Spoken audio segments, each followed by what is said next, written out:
Breaking news. Maoist అగ్రనేతల లొంగుబాటుపై తీవ్ర విమర్శలు వెల్లువెత్తుతున్నాయి. ఇన్నాళ్లు వేల మంది చావుకి కారణమై ఇప్పుడు తమ ప్రాణాలు పోతాయనే భయంతో లొంగిపోయారని ఆగ్రహం వ్యక్తం చేస్తున్నారు సామాన్యులు. తిప్పిరి తిరుపతి, రాజిరెడ్డి, చొక్కారావు లాంటి నేతల ప్రసంగాలకు ఆకర్షితులై మావోయిస్టు ఉద్యమంలో చేరారు వేలాది మంది యువత.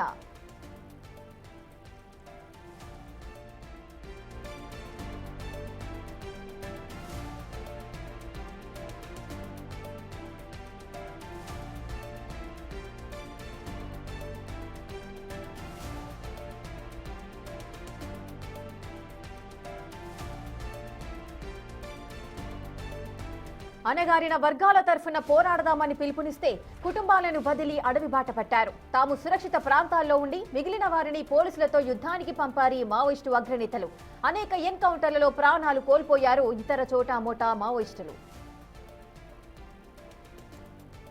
ఇక మావోయిస్టుల దాడుల్లో ప్రాణాలు కోల్పోయారు వేలాది మంది కేంద్ర బలగాలు.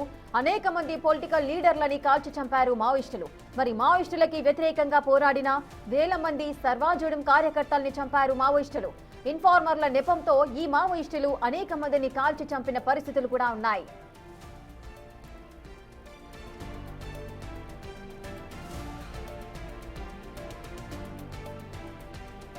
గత 50 ఏళ్లుగా ఏపీ, మహారాష్ట్ర, ఒరిస్సా, వెస్ట్ బెంగాల్, జార్ఖండ్ రాష్ట్రాల్లో రక్తపాతం సృష్టించారు మావోయిస్టులు. ఇన్ని ప్రాణాలు బలయ్యాక లొంగిపోయారు మావోయిస్టు అగ్రనేతలు. మార్చి 31 లోపు మావోయిస్టులు ఎవరూ ఉండకూడదని కేంద్ర హోంమంత్రి ఆదేశాలతో ఆపరేషన్ కగార్ చేపట్టారు. ఈ ఆపరేషన్ దెబ్బకి లొంగిపోతున్నారు మావోయిస్టు అగ్రనేతలు. ఎక్కడ తమ ప్రాణం పోతుందోనని భయంతో వీరు లొంగిపోతున్నట్టుగా కనిపిస్తోంది.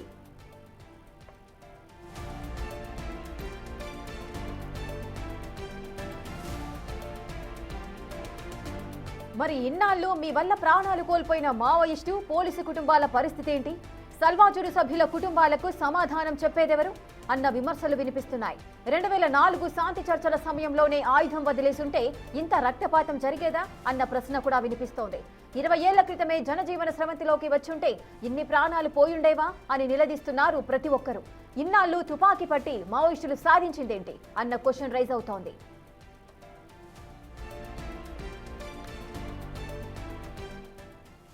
ఇక మావోయిస్టు అగ్రనేతల లొంగుబాటుపై తీవ్ర విమర్శలైతే వెల్లువెత్తుతున్నాయి. పూర్తి వివరాలు మా ఎగ్జిక్యూటివ్ ఎడిటర్ అశోక్ అందిస్తారు. అశోక్, అటు నిన్న మనం చూస్తూనే ఉన్నాము, ఎవరైతే మావోయిస్టులు లొంగిపోయారో అగ్రనేతలందరూ కూడా సీఎం రేవంత్ రెడ్డితో భేటీ అయ్యారు. సో ఆ భేటీకి సంబంధించి ఇప్పుడు ఎన్నో విమర్శలు అయితే వెల్లువెత్తుతున్నాయి. సో ఈ భేటీలో ఎటువంటి అంశాలను చర్చించారు, ఎందుకు విమర్శలు అనుకోవచ్చు?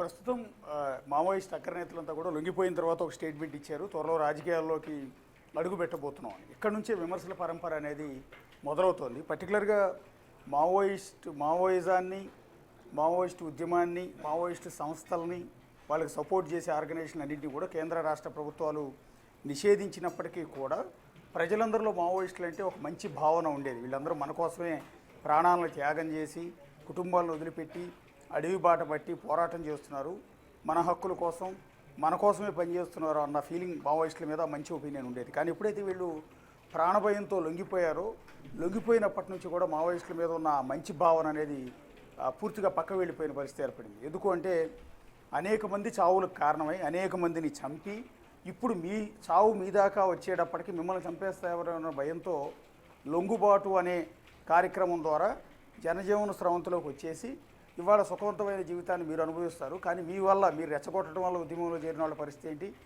మీ వల్ల చనిపోయిన వాళ్ళ పరిస్థితి ఏంటి అనేది ఇప్పుడు ప్రధానమైన ప్రశ్న. ఒకసారి లొంగిపోయిన సందర్భంలో తెలంగాణ డీజీపీ ముందు మావోయిస్ట్ చీఫ్, అనధికార చీఫ్గా ఉన్న తిప్పిరి తిరుపతి కానీ, 46 ఏళ్లకు పైగా మావోయిస్టు ఉద్యమంలోనే ఉన్న రాజిరెడ్డి కానీ, బడే చొక్కారావు కానీ, ఇలాంటి వాళ్ళంతా కూడా కొన్ని కామెంట్స్ చేశారు. ఫస్ట్ ఆఫ్ ఆల్ మావోయిస్టులు, లొంగిపోయిన మావోయిస్టులు మీడియాను ఉద్దేశించి, ప్రజలను ఉద్దేశించి ఏం మాట్లాడారు ఒకసారి వాళ్ళు మాటలు విన్న తర్వాత దీన్ని కంటిన్యూ చేద్దాం. ఒకసారి ప్లే చేయండి పీసీఆర్.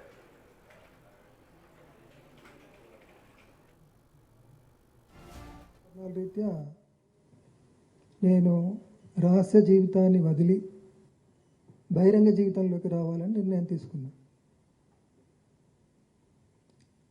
అయితే అది వ్యక్తిగత జీవితాన్ని కొనసాగించడం కోసం మాత్రం కాదు అనేది స్పష్టం చేయాలనుకుంటున్నాను. ప్రజల సమస్యలపైన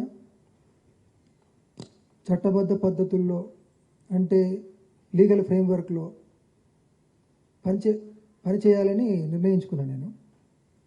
అంటే దాని అర్థం నా రాజకీయ జీవితాన్ని కొనసాగించాలనుకుంటున్నాను. అలాగే దశాబ్దాల తరబడి నేను నమ్మిన సిద్ధాంతం ఏదైతుందో దాన్నే గైడెన్స్గా తీసుకొని పనిచేయాలని కూడా ఈ సందర్భంగా తెలియజేస్తాను.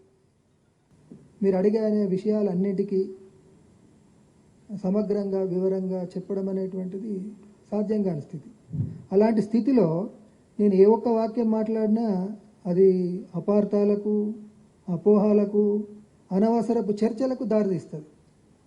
మేము రేపు ప్రజల యొక్క సమస్యలపైన ప్రజల తరపున ప్రజలతో నిలబడి పనిచేస్తామని అటువంటిది చెప్తున్నాం. అయితే ప్రజాస్వామిక పద్ధతుల్లో అనుకున్నప్పుడు వేరే పార్లమెంటరీ సిస్టంలోకి పోవాలనేటువంటిది మా ఉద్దేశం అయితే కాదు. ఇవాళకి ఆలోచించుకున్నటువంటిది ప్రజల ప్రజాస్వామిక హక్కుల కోసం ఎన్నో పోరాటాలు జరుగుతున్నాయి. ఆ పోరాటాలను సంఘటితం చేయడం కోసం ప్రజాస్వామిక చట్ట పరిధిలోనే మేము పనిచేస్తామనేది ఆలోచించి అది అట్లనే మేము ఇంతకాలం ఏదైతే రాజకీయాలు సిద్ధాంతాలు చెప్తూ ప్రజల్ని సంఘటితపరిచినామో ఆ అవగాహన మా నుండి తొలగించుకోము. అయితే అవకాశాలు వచ్చిన మేరకు ప్రజల పోరాటాల వెనుక ప్రజల పోరాటాలతో మేము నిలబడతామనేది హామీ ఇస్తున్నాం. మావోయిస్టు ఉద్యమం అనంటే మావోయిజము ఎప్పుడూ ముగియదు. ఈ ప్రపంచవ్యాప్తంగా అది అభివృద్ధి చెందుతూనే ఉంటుంది. ఎస్, అది మాట్లాడింది రాజిరెడ్డి. 46 ఏళ్లకు పైగా మావోయిస్టు ఉద్యమంలో పనిచేశారు. అంటే తన జీవితం మొత్తం ఆల్మోస్ట్ అడవుల్లోనే ఉన్నారు, పోరాటాలు చేశారు. రెండోది తిప్పిరి తిరుపతి, ప్రస్తుతం మావోయిస్టు చీఫ్గా ఉన్నారు. బసవరాజు మరణం తర్వాత అనధికార చీఫ్గా ఆయన నియమించారు. సో అందరూ కూడా సీనియర్లే. దాదాపు 40 ఏళ్లకు పైగా మావోయిస్టు ఉద్యమంలో ఉన్నవాళ్ళు ఇప్పుడు వచ్చి లొంగిపోయారు. కానీ ఈ 40 ఏళ్లకు పైగా అంటే 46 ఏళ్లలో వీళ్ళు ఎంతోమంది మావోయిస్టులను రిక్రూట్ చేశారు. మావోయిస్టు ఉద్యమం వైపు ఆకర్షించేలా పాటలే పాడారో లేదా ప్రసంగాలే చేశారో ఏదైనా మొత్తం మీద వీళ్ళ మాటలకు రెచ్చిపోయి ఎంతోమంది యువత మావోయిస్టు ఉద్యమంలో చేరారు. సరే, చేరి అణగారిన వర్గాల తరపున పోరాడతామన్నారు, పీడిత వర్గాల తరపున పోరాడతామన్నారు. సో ఎర్రజెండా పట్టుకున్నారు, తుపాకీ పట్టుకున్నారు. సో భూస్వాములకు వ్యతిరేకంగా పోరాడతామన్నారు. సో ఇవన్నీ ఓకే. ఇదేంటి సొసైటీలో జరుగుతున్న అన్యాయాలతో విసిగిపోయి మావోయిస్టుల చెంత చేరి తద్వారా ప్రజలకు న్యాయం చేసే ప్రయత్నం మొదట్లో చేశారు. అదే క్రమంలో అనేక మంది మావోయిస్టులు పోలీసుల ఎన్కౌంటర్లో అసూలు బాశారు, ఎంతోమంది ప్రాణాలు కోల్పోయారు. సో ఈ సిచ్యువేషన్లో ఇంతమంది మావోయిస్టులు చనిపోవటానికి కూడా కారణం ఇప్పుడు ఈ 46 ఏళ్ల పాటు మావోయిస్టు ఉద్యమంలో ఉన్న ఈ నాయకులు. వీళ్ళందరూ ఎంకరేజ్ చేశారు, వీళ్ళందరూ రెచ్చగొట్టారు, వీళ్ళందరూ రిక్రూట్ చేశారు. అలా రిక్రూట్ చేసిన వాళ్ళందరినీ వీళ్ళు బ్యాక్ ఎండ్లో ఉండి, అంటే సేఫ్ జోన్లో వీళ్ళుండి వాళ్ళని పోలీసుల మీదకి విసుగొల్పారు. సో పోలీసులకు మావోయిస్టులకు మధ్య జరిగిన ఆధిపత్య పోరులో అనేక మంది మావోయిస్టులు, ఒకళ్ళిద్దరు కాదు, వేల మంది మావోయిస్టులు చచ్చిపోయారు. వీళ్ళు మాత్రం సేఫ్గానే ఉన్నారు. సో 46 ఏళ్ల ఉద్యమం తర్వాత, ఉద్యమ ప్రస్థానం తర్వాత ఇప్పుడు వచ్చి మేము లొంగిపోతున్నాం అన్నారు. ఎందుకంటే ఆపరేషన్ కగారు దెబ్బకి మార్చి 31 డెడ్లైన్ ఉంది. సో ఈలోపు కేంద్ర హోంమంత్రి ఇచ్చిన ఆదేశాల మేరకు కేంద్ర బలగాలు మొత్తం ఛత్తీస్గఢ్ జంగిలి మొత్తాన్ని జల్లెడ పడుతున్నాయి, దండకారణ్యం మొత్తాన్ని జల్లెడ పడుతున్నాయి.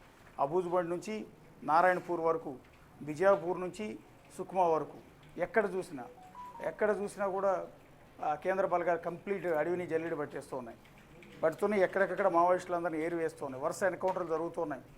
సో 100 మంది మావోయిస్టులు నేర కొరుకుతున్నారు. ఈ సందర్భంలో మనల్ని కూడా రేపు ఇట్లాగే చంపేస్తారు, మనం కూడా ఇలా చనిపోవాల్సి వస్తుందేమోనని ఎన్నాళ్ళ తర్వాత వాళ్ళ ప్రాణభయం గుర్తొచ్చి లొంగిపోయారన్న విమర్శలే ఇప్పుడు ఈ మావోయిస్టు అగ్రనేతల మీద ఉన్నాయి. ఇదే లొంగిపోవటం అనేది ఇప్పుడు కాదు, ఒక 20 ఏళ్ల క్రితం చేస్తుంటే ఇంతమంది మావోయిస్టులు చనిపోయి ఉండేవాళ్ళు కాదు కదా మీ వల్ల, ఇంతమంది పోలీసులు చనిపోయి ఉండేవాళ్ళు కాదు కదా మీ వల్ల అనేదే ప్రధాన ప్రశ్న. ఈ ప్రశ్నని రైజ్ చేసింది మనం కాదు. 46 ఏళ్ల పాటు మావోయిస్టు ఉద్యమంలో ఉండి ఇప్పుడు లొంగిపోయిన రాజిరెడ్డికి స్వయాన అల్లుడు ఉస్మానియా యూనివర్సిటీ ప్రొఫెసర్ కాసిం అన్న మాట. ఒకసారి కాసిం గారు ఏమన్నారో ప్లే చేయండి. నేను అదే అనుకుంటున్నా. ఎందుకంటే ఇప్పుడు మావోయిస్టు పార్టీలో చాలా చురుకైన మేధావులు ఉన్నారు, పెద్ద పెద్ద లీడర్లు. మొన్న చనిపోయిన బసవరాజు గారు, అంతకుముందు చెరుకూరి సుధాకర్, చెరుకూరి రాజకుమార్, తర్వాత చాలామంది ఇప్పుడు లొంగిపోయినటువంటి బయటకు వచ్చినట్టు వీళ్ళు ఎవరైతే ఉన్నారో వీళ్ళందరూ కూడా చాలా నాలెడ్జ్ ఉన్నటువంటి వాళ్ళు. దేశం మీద, సమాజం మీద, ప్రపంచం మీద, ప్రతి పరిణామం మీద నాలెడ్జ్ ఉన్నవాళ్ళు. నేను ఆలోచిస్తున్నా ఈ మధ్య కాలంలో ఒక 20 ఏళ్ల కిందట భారత ప్రభుత్వానికి ఉండే ఒక పెద్ద సైన్యం దండకారణ్యానికి వస్తుంది, వాళ్ళు దాడి చేస్తే ఎదుర్కోవటం మన సాధ్యం కాదు అని ఎందుకు ఆలోచించలేకపోయారు అనే ప్రశ్న నన్ను తొలిచేస్తుంది. ఆనాడు 20 ఏళ్ల కిందట ఒకవేళ ఆలోచించి పార్టీ మొత్తం కలిసి ఒక కొత్త పంత నిర్ణయం తీసుకొని ఉంటే కొన్ని వేల ప్రాణాలు ఉండేవి, వాళ్ళ మేధస్సు ఈ దేశానికి ఉపయోగపడేది.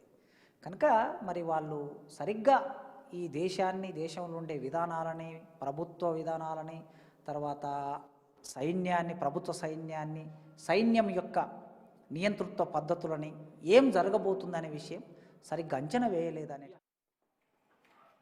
ఎస్, మాట్లాడింది స్వయాన రాజిరెడ్డి, మావోయిస్టు అగ్రనేత, లొంగిపోయిన మావోయిస్టు రాజిరెడ్డికి స్వయాన అల్లుడు ప్రొఫెసర్ కాసిం. ఆయన చేసిన కామెంట్స్ కూడా మనం ఇక్కడ స్పష్టంగా చూసాం. ఇదేదో లొంగిపోయేది 20 ఏళ్ల క్రితమే లొంగిపోయి ఉంటే వేల మంది ప్రాణాలు మిగిలి ఉండేవి కదా, వాళ్ళ మేధస్సు దేశానికి ఉపయోగపడేది కదా అని. ఎస్, ఆయన అన్న మాటల్లో తన సొంత మామ ఈరోజు లొంగిపోయి తాను ఇంటికి వస్తున్నారు, అయినా కూడా ఆయన సమాజం తరఫున ఆలోచిస్తున్నారు కాబట్టి ప్రొఫెసర్ కాసిం ఈ రకమైన కామెంట్ చేస్తారు. ఈ కామెంట్ గురించి మనం డిస్కస్ చేసుకోవాల్సి ఉంటుంది. ఎస్, 20 ఏళ్ల క్రితం కనుక వీళ్ళు లొంగిపోయి ఉంటే, ఈ లొంగిపోవాలనే నిర్ణయం తీసుకుని ఉంటే, సో మావోయిస్టు ఉద్యమంలో చేరి ప్రాణాలు పోగొట్టుకున్న వాళ్ళందరూ కూడా ఈరోజు ప్రాణాలతో ఉండేవారు కదా.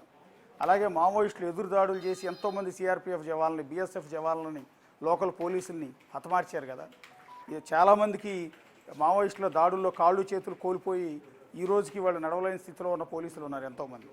సో వాళ్ళ ప్రాణాలు మిగిలి ఉండేవి కదా. వాళ్ళ సేవలన్నీ, సిఆర్పిఎఫ్, బిఎస్ఎఫ్ సేవలన్నీ దేశ సరిహద్దుల దగ్గర ఉపయోగపడేవి కదా. పాకిస్తాన్ బోర్డర్ దగ్గర కంటే కూడా ఛత్తీస్గఢ్ సరిహద్దుల్లో, ఛత్తీస్గఢ్ అడవుల్లో ఇప్పుడున్న సైన్యం సంఖ్య ఎక్కువగా ఉంది. ఇన్ని వేల మందిని మోహరించాల్సి వచ్చింది, అడుగడుగున క్యాంపులు ఏర్పాటు చేయాల్సి వచ్చింది. అక్కడున్న ప్రజలను మావోయిస్టుల నుంచి కాపాడటానికో లేకపోతే మావోయిస్టులను ఏరివేయటానికో అడుగడుగున ఒక క్యాంపులు పెట్టాల్సి వచ్చింది. ఒక్క క్యాంపులో 500 నుంచి 600 మంది వరకు సిఆర్పిఎఫ్ జవాన్లు అక్కడ ఈరోజు ఉన్నారు. వాళ్ళకు అవుతున్న ఖర్చు ఎంత, ఎందుకు ఇవన్నీ పెట్టాల్సి వచ్చింది ఎక్కడికక్కడ? ఎందుకంటే మావోయిస్టులు ఇన్ఫార్మర్ల నెపంతో ఆదివాసీ గిరిజన బిడ్డలను తీసుకెళ్ళి ఉరిదీసి చంపేవాళ్ళు, కాల్చి చంపేవాళ్ళు, దారుణంగా బహిరంగ శిక్షలు ప్రజల సమక్షంలో అమలు చేసేవాళ్ళు. సో వీళ్ళని కాపాడటం కోసం ఆ ఊరికి దగ్గరలో ఒక క్యాంప్ పెట్టాల్సి వచ్చేది. సో ఇట్లా చెప్పాల్సి వస్తే ఇండియన్ బోర్డర్ దగ్గర కంటే కూడా ఇక్కడ ఎక్కువ మంది సైన్యాన్ని పెట్టాల్సిన పరిస్థితి ఏర్పడింది. అంటే బోర్డర్ దగ్గర జరిగేది అవతలి దేశాలతో మన దేశాన్ని కాపాడుకోవడానికి చేసే యుద్ధం, కానీ దీన్ని ఏమనాలి? సో ఇది అంతర్గత భద్రతకు సంబంధించిన అంశం. ఏ నిమిషంలో ఏ పోలీస్ స్టేషన్ మీద దాడి చేస్తారో మావోయిస్టులు అన్న భయం. రెండోది, ఏ పొలిటికల్ లీడర్ మీద ఎత్తుకుపోతారో, ఏ కాంట్రాక్టర్ని కిడ్నాప్ చేస్తారో, ఏ కాంట్రాక్టర్, ఈవెన్ ఆ మావోయిస్టు ప్రభావిత ప్రాంతాల్లో రోడ్డు వేయాలన్నా కూడా కాంట్రాక్టర్లు గడగడ వరికిపోయేవాళ్ళు. కాంట్రాక్టర్ని, కూలీలను చంపేసేవారు, వాళ్ళకి సంబంధించిన వాహనాలను తగలబెట్టేసేవారు. అంటే ఎక్కడ ఏ డెవలప్మెంట్ యాక్టివిటీ జరగనిచ్చేవాళ్ళు కాదు. సో ఈ క్రమంలో భయంతో బతకాల్సి వచ్చేది. పర్టికులర్గా ఛత్తీస్గఢ్ లాంటి అత్యధికమైన దండకారణ్యం ఉన్న, అతిపెద్ద జంగిలు ఉన్న ఛత్తీస్గఢ్ లాంటి రాష్ట్రం వీళ్ళ అడ్డాగా మార్చేసుకున్న మావోయిస్టులు ఇన్నేళ్ల పాటు అక్కడి నుంచే అనేక కార్యక్రమాలకు శ్రీకారం చుట్టారు. కేవలం మొదలుపెట్టిన ఉద్యమం వేరు, తర్వాతి కాలంలో అది పరిణతి చెంది పోలీసులను చంపటమే, క్యాంపుల్లో ఉన్న సిఆర్పిఎఫ్ జవాన్లని, బిఎస్ఎఫ్ జవాన్లను చంపటమే మన డ్యూటీ అన్నట్టుగా వాళ్ళ తుపాకీని వాళ్ళని చంపడం కోసం వినియోగించారు. సో ఇప్పుడు అందుకనే ప్రొఫెసర్ కాసిం అదే మాట ప్రస్తావిస్తున్నారు. మీరు 20 ఏళ్ల క్రితం లొంగిపోవాలని అనుకున్నారు, ఇదేదో అప్పుడెప్పుడే తీసుకుంటే బాగుండేది కదా అని. సో 2004లో వైఎస్ రాజశేఖర రెడ్డి సీఎం అయిన సందర్భంలో ఈ మావోయిస్టుల హింస ఉండకూడదు, ఎందుకంటే అప్పటికే చంద్రబాబు నాయుడు మీద 2003లో అటాక్ జరిగింది అలిపిరి దగ్గర. పెద్ద ఎత్తున ల్యాండ్ మైన్స్ పేల్చి ఆయన చంపే ప్రయత్నం చేస్తే అదృష్టవశాత్తు బయటపడ్డారు. అంతకుముందు తెలంగాణలో శ్రీపాదరావు లాంటి వారు, ఇంకా అనేక మంది ముఖ్యమైన నేతలందరినీ మావోయిస్టులు హతమార్చారు. సో ఈ సందర్భంలో ఇలాంటి హింసకు తావివ్వకూడదు అని రాజశేఖర రెడ్డి మావోయిస్టులందరినీ కూడా చర్చలకు పిలిచారు. సో ఇది ఒక పెద్ద సంచలనం, ఒక పొలిటికల్ పార్టీ ఆధ్వర్యంలో ఏర్పడిన ప్రభుత్వంలో ఉన్న ముఖ్యమంత్రి మావోయిస్టులను చర్చకు సమాంతర పాలన సాగిస్తున్న మావోయిస్టులను చర్చలకు పిలవటం, వాళ్ళు కూడా అంగీకరించి రావటం, అలా 3 రోజుల పాటు చర్చలు జరిగాయి. అలా చర్చలకు హాజరైన మావోయిస్ట్ అగ్రనేతలంతా కూడా తుపాకులు విడిచిపెట్టే విషయంలో అంగీకారం తెలపలేదు. సో ప్రభుత్వం పెట్టిన కండిషన్కు వాళ్ళు యాక్సెప్ట్ చేయలేదు. అందుకని ఆ లొంగుబాటు ప్రక్రియ కావచ్చు, జనజీవన స్రవంతులు కలిసే ప్రక్రియ అక్కడితో బ్రేక్ అయిపోయింది. తిరిగి అడవిలోకి వెళ్ళిన మావోయిస్టులందరినీ ఆ తర్వాత రాజశేఖర రెడ్డి సర్కార్ కావచ్చు, ఆ తర్వాత మళ్ళీ వచ్చిన ప్రభుత్వాలు కావచ్చు, కంప్లీట్ ఏరివేసే పరిస్థితి. గ్రేహౌండ్స్ లాంటి కొత్త ఒక స్క్వాడ్ని ఏర్పాటు చేసి మావోయిస్టుల ఏరివేత కోసం ఈ గ్రేహౌండ్స్ని వినియోగించాల్సిన పరిస్థితి ఏర్పడింది. అందుకని బలిమెల్ లాంటి చోట అదే గ్రేహౌండ్స్ దళాలపై మావోయిస్టులు దాడి చేస్తే ఒకేసారి 40 మందికి పైగా గ్రేహౌండ్స్ దళాల సిబ్బంది దారుణ హత్యకు గురయ్యారు. సో ఆ తర్వాత మళ్ళీ దాడులు, ప్రతిదాడులు. నువ్వు ఒకసారి దాడి చేస్తే నేను 2 దాడులు చేస్తానన్నట్టుగా పోలీస్ వర్సెస్ మావోయిస్ట్ అన్నట్టుగా భీకర యుద్ధం సాగింది. కనీసం ఆ రోజైనా డెసిషన్ తీసుకున్నట్టే బాగుండేది కదా. అలా ఎంతోమంది మావోయిస్టులు ఈరోజు ప్రాణాలు పోకుండా ఉండేవారు కాదు కదా అనేది ఇప్పుడు ప్రధానమైన ప్రశ్న. అలాగే మీరు చంపిన మావోయిస్టులు చంపిన పోలీసు కుటుంబాలు కూడా అదే అడుగుతున్నాయి. ఎందుకు వీళ్ళని ఇంతమందిని చంపారు? మీరు ఇలా లొంగిపోవాలని డెసిషన్ తీసుకున్నప్పుడు ముందుగానే తీసుకుంటే భారత కేంద్ర ప్రభుత్వం ఇంతమంది పోలీసులు అక్కడ మోహరించాల్సిన అవసరం ఉండేది కాదు, ఇన్ని కోట్ల రూపాయల ధనం వెచ్చించాల్సిన అవసరం ఉండేది కాదు, ఇన్ని ప్రాణాలు పోయి ఉండేది కాదు, ధన నష్టం, ఆస్తి నష్టం జరిగి ఉండేది కాదు, పెద్ద ఎత్తున డెవలప్మెంట్ కూడా అక్కడ జరిగి ఉండేది. ఇవన్నీ లేకుండా ఎన్నో ఏళ్ల పాటు మీరు ఉద్యమాన్ని నడిపి ఇప్పుడు మీ వరకు మీ ప్రాణం తీసేస్తారేమో అన్న భయంతో ఈరోజు వచ్చి లొంగిపోతున్నారు అన్న దాని మీదే వీళ్ళకి ఎక్కడా కూడా యాక్సెప్టెన్సీ లేదు. రెండోది యూపీఏ 2 గవర్నమెంట్ మన్మోహన్ సింగ్ ప్రధానమంత్రిగా ఉన్నప్పుడు ఆపరేషన్ గ్రీన్ హంట్ని తెర మీదకి తీసుకొచ్చారు. ఎందుకంటే ఛత్తీస్గఢ్లో జరుగుతున్న మారణకాండ, ప్రతిరోజు మారణకాండ, ఎక్కడో చోట దాడులు, ఎక్కడో చోట పేలుళ్ళు, ఒక భయంకరమైన సిచ్యువేషన్ ఉన్న సందర్భంలో ఇక వీళ్ళు మావోయిస్టులని కంట్రోల్ చేయకపోతే ఇక మనుగడే కష్టం అనుకున్న సందర్భంలో యూపీఏ 2 అప్పటి ప్రధానమంత్రి సంచలనమైన నిర్ణయం తీసుకున్నారు.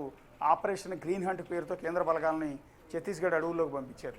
అక్కడ ఏరువేత ప్రక్రియ ప్రారంభమైంది. ఆ తర్వాత అనుకోని పరిస్థితుల్లో అనేక కోర్టు కేసులు కావచ్చు, మానవ హక్కుల సంఘాల వ్యతిరేకత కావచ్చు, వాటన్నిటి నేపథ్యంలో ఆపరేషన్ గ్రీన్ హంట్ నిలిపేశారు. మళ్ళీ బీజేపీ నేతృత్వంలో ఎన్డీఏ గవర్నమెంట్ వచ్చిన తర్వాత మళ్ళీ అవే దాడులు, ప్రతిదాడులు. వీటన్నిటి నేపథ్యంలో కేంద్ర ప్రభుత్వం సీరియస్గా తీసుకుంది. అంతర్గత భద్రత ముఖ్యం.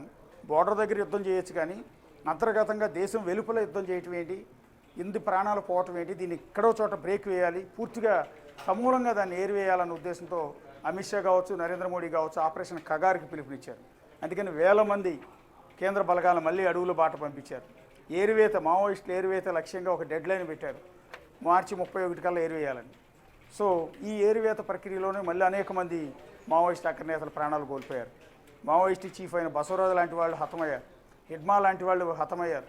ఇంకా చెప్పుకుంటూ పోతే మాధవ్ లాంటి వాళ్ళు, శాఖమూరి అప్పారావు కావచ్చు, ఇంకా ఆజాద్, ఇంకా ఎంతోమంది చెప్పుకుంటూ పోతే వీళ్ళందరూ కూడా ఇంజనీర్లు, డాక్టర్లు, సైంటిస్టులు. ఇలాంటి వాళ్ళు ప్రజల తరపున పోరాడతామని అడవిలోకి వెళ్ళి తుపాకీ పెట్టారు.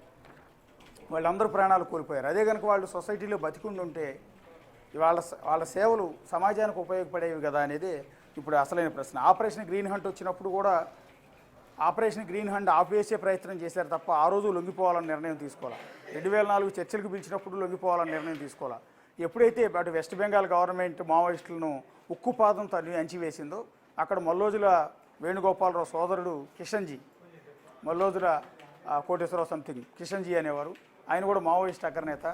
అలాంటి వాళ్ళు ఎన్కౌంటర్లో హతం కావటం, ఇంకా బెంగాల్కి సంబంధించిన అనేక మంది మావోయిస్ట్ అగ్రనేతలు బెంగాల్ అడవుల్లో హతం కావటం, ఆ తర్వాత జార్ఖండ్ ప్రభుత్వం సీరియస్ కావటం, జార్ఖండ్లోని ఏరువేత ప్రక్రియ, మహారాష్ట్ర గడ్చిరౌలీలో వీళ్ళకి అడ్డాగా ఉన్న గడ్చిరౌలీ లాంటి చోట పెద్ద ఎత్తున ఎన్కౌంటర్లు జరగటం, అక్కడ కూడా మావోయిస్టులు పెద్ద ఎత్తున చనిపోవటం. ఇక ఆంధ్ర తెలంగాణలో కంప్లీట్గా ఉమ్మడి ఆంధ్రప్రదేశ్లో ఉన్నప్పుడు కంప్లీట్గా వీళ్ళకి అడ్డాగా ఉన్న ఆంధ్ర ఒరిస్సా బోర్డర్లో ఉన్న మావోయిస్టులు మొత్తాన్ని ఏరివేయటం, క్యాంపులన్నింటి మీద దాడులు చేయటం, ఒరిస్సాలో కూడా అదే రకమైన ప్రక్రియ చేయటం. ఇక ఛత్తీస్గఢ్ దగ్గరికి వచ్చేటప్పటికి మిగిలి ఉన్నది అన్ని రాష్ట్రాల్లో కూడా మావోయిస్టులు ఆల్మోస్ట్ 99% తుడిచివేయబడ్డారు. ఇప్పుడు బెంగాల్లో మావోయిస్టులు పెద్దగా లేరు, జార్ఖండ్లో లేరు, ఒరిస్సాలో లేరు, మహారాష్ట్రలో లేరు. చివరికి మిగిలింది ఛత్తీస్గఢ్ మాత్రమే. సో ఈ ఒక్క ఛత్తీస్గఢ్ మాత్రమే కంట్రోల్ చేయటం అసాధ్యంగా మారిన నేపథ్యంలోనే ఆపరేషన్ కగార్కి ఇప్పుడు పిలుపునిచ్చారు. సో ఇదే కనుక డెసిషన్ మీరు ఎప్పుడూ తీసుకుని ఉంటే ఈ ఇన్ని రాష్ట్రాల్లో ఇంతమంది మావోయిస్టులు ప్రాణాలు కోల్పోయి ఉండేవారు కాదు అనేది ఇప్పుడు జరుగుతున్న ప్రధానమైన ప్రశ్న, ప్రధానమైన చర్చ. ఇక దీనికి తోడు ఛత్తీస్గఢ్లో మహేంద్ర కర్మ ఆధ్వర్యంలో సల్వాజుడుముని ఏర్పాటు చేశారు. అంటే ఆదివాసీ బిడ్డలకి తుపాకీ ఇచ్చి జీతం ఇచ్చి మావోయిస్టుల మీద ఎదురుదాడులు చేయటమే మీ లక్ష్యం అన్నట్టుగా వాళ్ళకి ట్రైనింగ్ ఇచ్చి వదిలారు. అలా వదిలితే సల్వాజుడుం కార్యకర్తలు అనేక మంది మావోయిస్టులను చంపారు. అలాగే అనేక మంది మావోయిస్టులు సల్వాజుడుం కార్యకర్తలు వేలాది మందిని చంపారు. ఎర్రబోరు లాంటి చోట, ఎక్కడైతే సుక్మా జిల్లా ఎర్రబోరు లాంటి గ్రామంలో సల్వాజుడుం క్యాంప్ ఉందన్న కారణంతో ఊరు మొత్తాన్ని కూడా తగలబెట్టేసి ఊచకోత కోసారు మావోయిస్టులు. ఆ ఘటన చరిత్రలో ఎప్పటికి కూడా మర్చిపోలేరు. సో అలాంటి ఘటనలో ఈరోజు మావోయిస్టులను కంప్లీట్గా ఏరివేయాలన్న నిర్ణయానికి కేంద్రం రావడానికే అసలైన కారణం.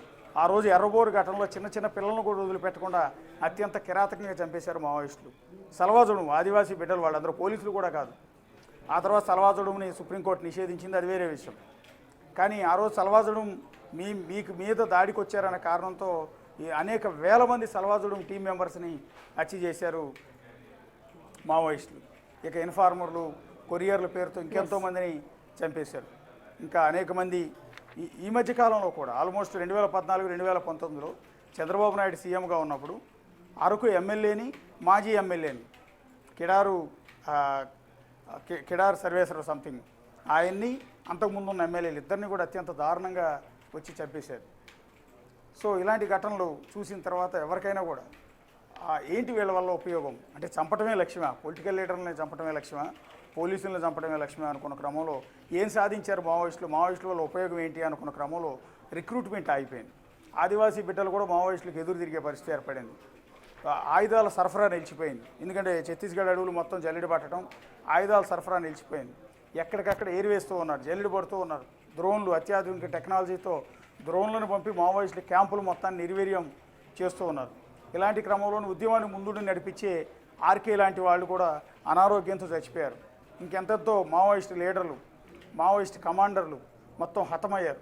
ఇక పూర్తిగా నీరు గారిపోతున్న దశలో, ఇక డెడ్లైన్ కూడా సమీపిస్తున్న దశలో ఆ మిగిలిపోయి ఉన్న అగ్రనేతలు ఎవరైతే ఉన్నారో, అది తిప్పిరి తిరుపతి కావచ్చు, బడే చొక్కారా కావచ్చు, రాజిరెడ్డి కావచ్చు, నూనె నరసింహారెడ్డి కావచ్చు, ఇలాంటి నేతలంతా ఈరోజు ప్రాణభయంతో వచ్చి లొంగిపోవడంతో వీళ్ల మీద సొసైటీ నుంచి ఆ రెవల్యూషన్ అనేది వస్తుంది. గతంలో వాళ్ళని ప్రేమించినట్టుగా, అభిమానించినట్టుగా ఇప్పుడు లొంగిపోయిన మావోయిస్టులను అభినందించట్లా.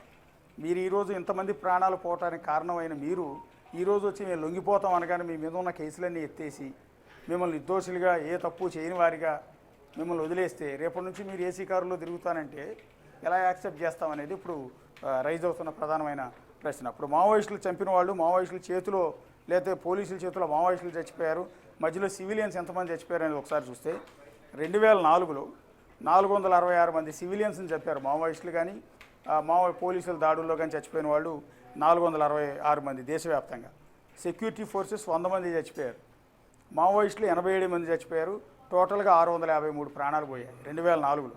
2005లో ఈ సివిలియన్స్ 524 మంది, సెక్యూరిటీ ఫోర్సెస్ అంటే కేంద్ర బలగాలు 153 మంది, మావోయిస్టులు 225 మంది చచ్చిపోయారు. మొత్తం టోటల్గా 902 మంది. ఈ డెత్తులు రోజు రోజుకి సంవత్సరానికి పెరుగుతూనే ఉన్నాయి. 2006కు వచ్చేటప్పటికి సామాన్య ప్రజలు 521 మంది చచ్చిపోతే, సెక్యూరిటీ ఫోర్సెస్ 128 మంది చనిపోతే, మావోయిస్టులు 274 మంది చనిపోయారు. అంటే టోటల్గా 923 మంది.